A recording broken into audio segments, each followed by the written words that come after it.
दोस्तों, Suzlon energy limited की बात करें तो स्टॉक के अंदर आज गिरावट देखने को मिली। अब आप देख ही सकते हो कि सुज़लॉन का शेयर एक दिन थोड़ा-सा बढ़ता है तो दूसरे दिन फिर गिरावट हो जाती है। फिलहाल एक सीमित दायरे में ट्रेड कर रहा है। अब आप देख ही सकते हो कि एक बॉटम तो बन गया है, बाज़ार का सपोर्ट मिला तो यहाँ से एक बेहतर उम्मीद की जा सकती है। मार्केट एक्सपर्ट इस समय बुलिश है और नई रिपोर्ट निकल कर आई है सुज़लॉन को लेकर। रुके जाओ, उसने अपनी एक नई ताज़ा रिपोर्ट जारी की है। तो क्या रिपोर्ट कह रही है उसको जानेंगे। दूसरी तरफ यहाँ पे एक बड़ी और चौंकाने वाली खबर निकल के आ रही है। सुजलॉन एनर्जी के वाइस चेयरमैन गिरीश तांती जी की वाइफ ने एक लग्जरी अपार्टमेंट खरीदा है और वो भी डील करोड़ों रुपए की डील है, जो एक बहुत बड़ी डील में कह सकते हैं। तो पूरी अपडेट क्या है उसको भी जानेंगे और आने वाले समय क्या सुजलॉन के अंदर स्थिति बेहतर होगी या फिर गिरावट और बढ़ने वाली है। लेकिन फ्रेंड्स, उससे पहले अगर आप पहली बार हमारे चैनल पे आए तो चैनल को सब्सक्राइब कर दीजिए, एक बेल आइकॉन दबा दीजिए ताकि जब भी नया वीडियो बने पहला नोटिफिकेशन आपको मिले। वीडियो पसंद आए तो लाइक से जरूर कीजिए। चलो फ्रेंड्स, वीडियो स्टार्ट करते हैं। मैं हूं आपका दोस्त एस बी दवे और हमारे अपने चैनल ऑनलाइन कमाई में आपका बहुत बहुत स्वागत है। तो सबसे पहले सुजलॉन एनर्जी लिमिटेड के कारोबार की बात करें तो 45.90 पर क्लोजिंग देखने को मिली, जहाँ पे 0.67% की गिरावट। तो कल क्लोजिंग 46.21 थी, आज 46.19 पर कमजोर शुरुआत ही हुई। यानी सुबह-सुबह ही देखें तो आपको यहाँ पे गिरावट देखने को मिलेगी। लेकिन अच्छी बात ये है कि कुछ समय के लिए भले लेकिन ग्रीन जोन में स्टॉक गया। उसके बाद थोड़ी-सी दबाव की स्थिति बनी, 45 का लेवल भी देखने को मिला। लेकिन आप देखें फिर क्लोजिंग जो है लगभग थोड़ी-सी गिरावट के साथ हुई है।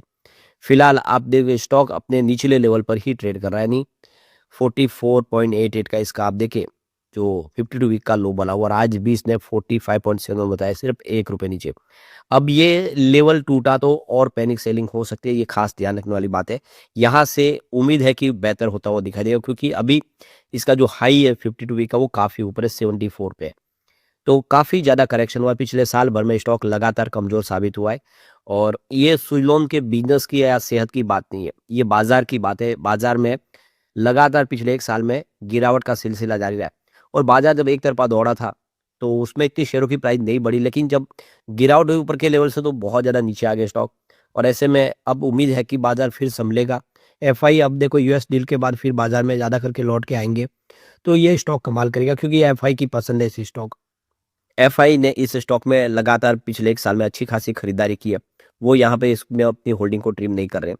तो ऐसे में उम्मीद है कि आने वाले समय में सुज़लॉन फिर अच्छा करेगा। तो सुज़लॉन इस जो शेयर है आप देख सकते हो, पिछले 3 सालों में इसने 421% का बम्पर रिटर्न दिया हुआ है और पिछले 5 सालों में इसने 865% की ज़बरदस्त तेज़ी बताई है। लेकिन पिछले 6 महीनों में यहाँ पे देख सकते हो कि 22.71% की गिरावट हो चुकी है। यानी जो स्टॉक एक समय लगातार दौड़ रहा था वो काफ़ी कमज़ोर साबित हो रहा है और पिछले 1 साल में इसमें 12% की गिरावट हो चुकी है।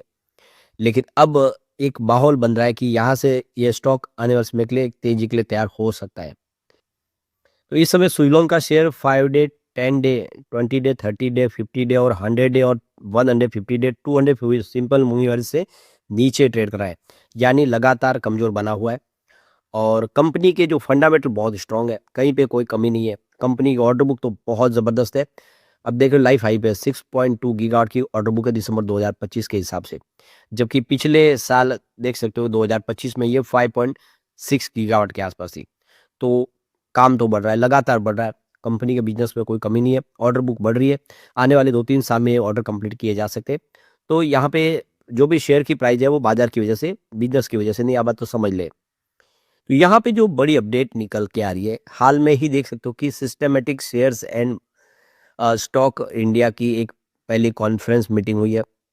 तो ये इस स्टॉक ब्रोकिंग एजेंसी की इस मीटिंग के बाद कंपनी ने सुज़लॉन एनर्जी पर अपनी जो बाइंग की रेटिंग थी उसको बरकरार रखा हुआ है। यानी पहले भी इन्होंने बाई की रेटिंग दी थी, उसको अभी भी रखा हुआ आगे कि भई उनका जो नज़रिया वही है, पॉजिटिव है। तो सिस्टमैटिक्स ने इस कॉन्फ्रेंस मीटिंग में सुज़लॉन एनर्जी लिमिटेड के मैनेजमेंट सहित कई कंपनियों को बुलाया था। उनके साथ में बातचीत की, कंपनी के फ्यूचर प्लान को जाना और उसके बाद में यहाँ पे उन्होंने अपनी जो रेटिंग है उसको बरकरार रखा है। इसका मतलब ये है कि सुज़लॉन एनर्जी के बिज़नेस मॉडल को लेकर उनको कोई भी यहाँ पे डाउट नहीं है। सुज़लॉन आने वाले समय भी अच्छा करेगा, इससे उम्मीद है और इसी वजह से उन्होंने इस रेटिंग को बरकरार रखा हुआ है। तो कुल मिला के कंपनी के विज़न बड़े हैं। कंपनी अब यूरोपियन बाजार में भी तेजी से अपना कारोबार बढ़ाएगी। उन्होंने वहाँ पे एक नई अपॉइंटमेंट भी कर लिया क्योंकि यूरोपियन यूनियन में हमारा फ्री ट्रेड एग्रीमेंट हो गया, यानी अब इंडिया से जो एक्सपोर्ट करना आसान हो जाएगा बिना ड्यूटी के। तो यहाँ पे सिस्टमेटिक्स का कहना है कि फाइनेंशियल 2024 में 710 मेगावाट देखो कि विंड टर्बाइन जनरेटर की डिलीवरी की थी कंपनी ने, जिससे 175 करोड़ रुपए का एबिटा आया था कंपनी को। वही 2025 में 1500 मेगावाट से ज़्यादा की एग्जीक्यूशन पर उन्हें 960 करोड़ रुपए का एबिटा प्राप्त हुआ। तो ब्रोकरेज फर्म ने बताया कि सुज़लोन ने 2024 से 2025 में एग्जीक्यूशन एंड डिलीवरी को बहुत तेज किया है। साथ ही प्रॉफिटेबिलिटी यानी प्रति मेगावाट की कमाई को भी काफ़ी सुधार उनका देखने को मिला है। यानी कंपनी का जो इस समय कामकाज है वो बिल्कुल पटरी पे है और आने वाले समय यहाँ से और पॉजिटिव संभावना दिखाई दे रही है। अब एक जो बड़ी अपडेट निकल के आ रही है, एक बहुत ही एक्सपेंसिव रेसिडेंशियल प्रॉपर्टी खरीदी है। ये डील जो की है ये राधा गिरीश तांती ने की है, जो वाइफ है गिरीश तांती की, जो वाइस चेयरमैन है सुज़लोन एनर्जी के। तो एक बड़ी डील उन्होंने की है। उन्होंने 7139 स्क्वायर फीट की एक प्रॉपर्टी खरीदी है वर्ली में। तो ये देखो कि रहीजा ग्रुप की उन्होंने प्रॉपर्टी खरीदी है। ये इस प्रॉपर्टी की जो वैल्यू देख सकते हो आप 123.51 करोड़ की, 123 करोड़ की प्रॉपर्टी उन्होंने खरीदी है गिरीश तांती की वाइफ ने। वो एंजल इन्वेस्टर है। तो ये आप क्लियरली समझ सकते हो कि सुज़लोन के प्रमोटर की स्थिति बहुत मजबूत है। जो लोग कह रहे थे कि सुज़लोन के जो प्रमोटर है लगातार अपनी होल्डिंग बेच रहे हैं, उनकी स्थिति खराब है, ये बात यहाँ पे गलत साबित होती है। अगर वो 123 करोड़ की प्रॉपर्टी और वो भी एक एक्सपेंसिव डील कही जा रही है मुंबई की, वो खरीद रहे हैं, तो समझ सकते हो कि प्रमोटर के पास इस समय स्थिति काफ़ी अच्छी है और आने वाले समय कंपनी पे इसका पॉजिटिव असर देखने को मिलेगा। तो ये जो अपार्टमेंट आप देखो कि 6772.228 स्क्वायर फीट की टोटल कारपेट एरिया इसका, और देख सकते हो कि 367.05 स्क्वायर फीट की तो यहाँ पे देखो कि बालकनी एरिया है।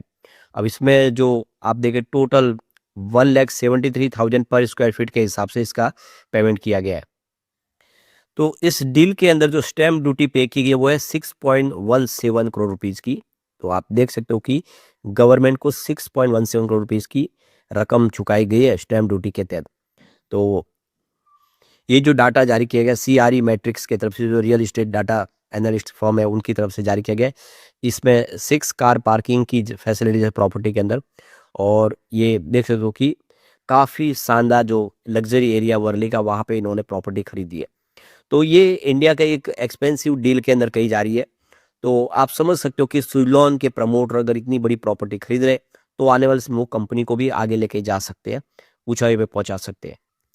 तो इस समय देखिए वर्ली एरिया जो है वो यहाँ पे एक हॉट प्रॉपर्टी एरिया बन चुका है। अब देखिए यहाँ पे इसकी वैल्यू है डील की काफ़ी बड़ी, और मई 2025 में भी यहाँ पे लीना गांधी तिवारी ने, यहाँ पे जो चेयरपर्सन है फार्मास्यूटिकल्स फर्म एसयूवी के यूएसवी, उन्होंने यहाँ पे सी फेस एक डुप्लेक्स लिया था 639 करोड़ में।